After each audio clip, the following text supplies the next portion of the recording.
Before you start a family of your own, Father's Day is a chance to show your father how much he means to you by making him feel special with homemade cards, homemade gifts, and if you are lucky, a home-cooked meal. When you become a father, Father's Day takes on a new significance. Of course, you can still spend time with your own father on Father's Day, but now you are the center of attention. This can be an unsettling experience, at least for the first few years. Where did it come from and why it is honored?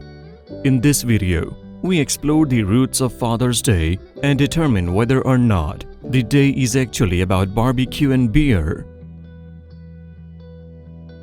It fascinates me to find out about the background of a special day where families make special efforts to spend time together, exchange gifts, and otherwise celebrate their fathers.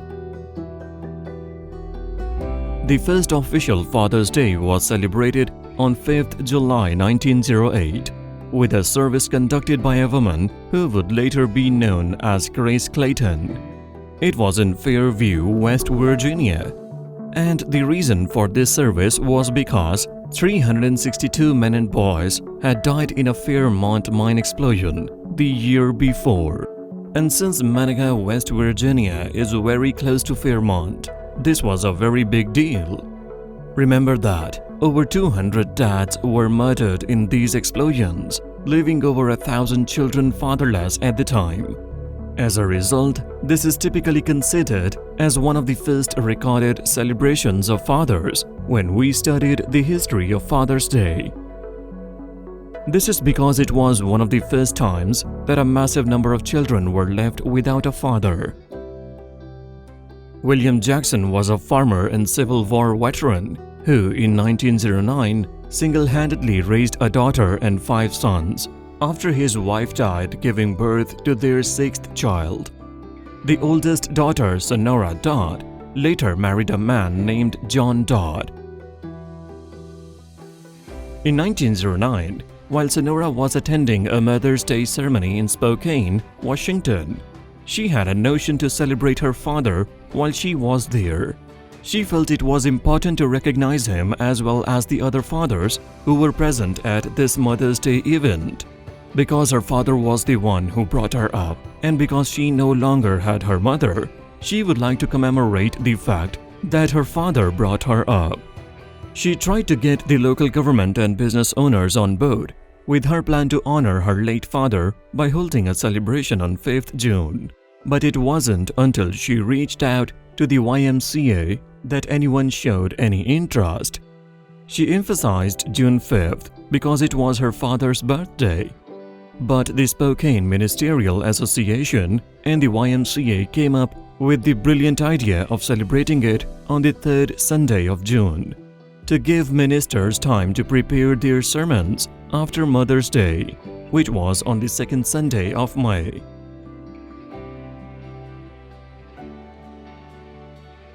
To put it in perspective, the inaugural Father's Day was celebrated just in that small corner of Washington state.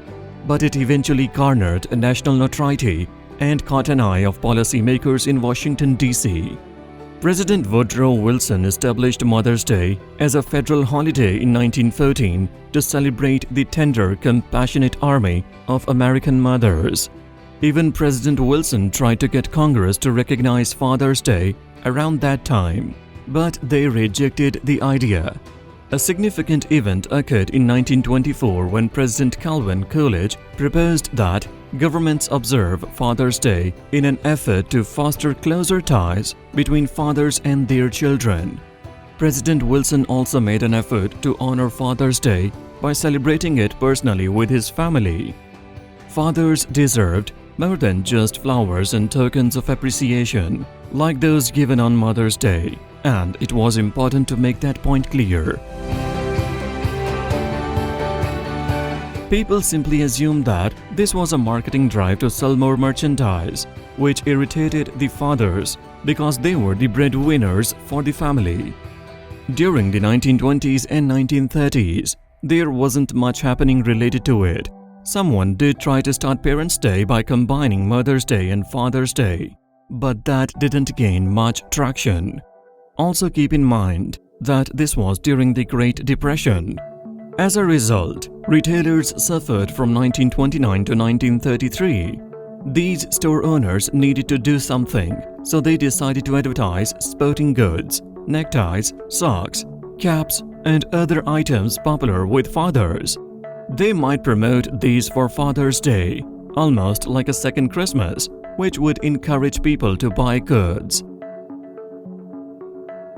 During and after World War II, advertisers began to promote Father's Day as a way to support and honor the troops. In order to find an angle and a means to promote more things, President Lyndon Johnson signed an executive order and issued the first presidential Father's Day proclamation in 1966, stating that the holiday will be observed on the third Sunday in June.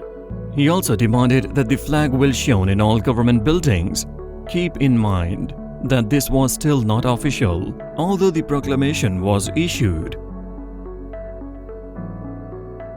Father's Day did not become a federal holiday in the United States until 1972, when Richard Nixon issued the official proclamation. What has transpired throughout the years is a massive increase in spending.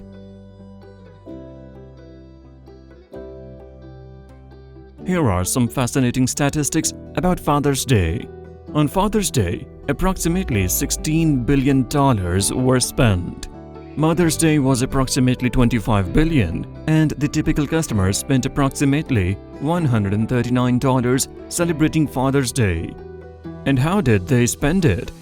Special outings account for $3.3 billion, apparel for $2.5 billion, and gift cards for $2.3 billion. It's incredible how much money is spent on Father's Day all over the world, with greeting cards accounting for only 830 million of that total, but being purchased by the highest percentage of people. Many countries may celebrate Father's Day at different times or with different customs, but the general idea is the same in all of them. The importance of fathers in our society cannot be overstated, and if we only get one day a year to do so, we'll take it. If you are a father watching this, I hope you have a wonderful Father's Day with the people who mean the most to you. Get to the point where you can fill your heart with thankfulness.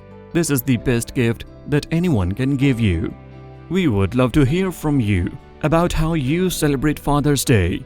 Do you have any traditions or items that are especially dear to you?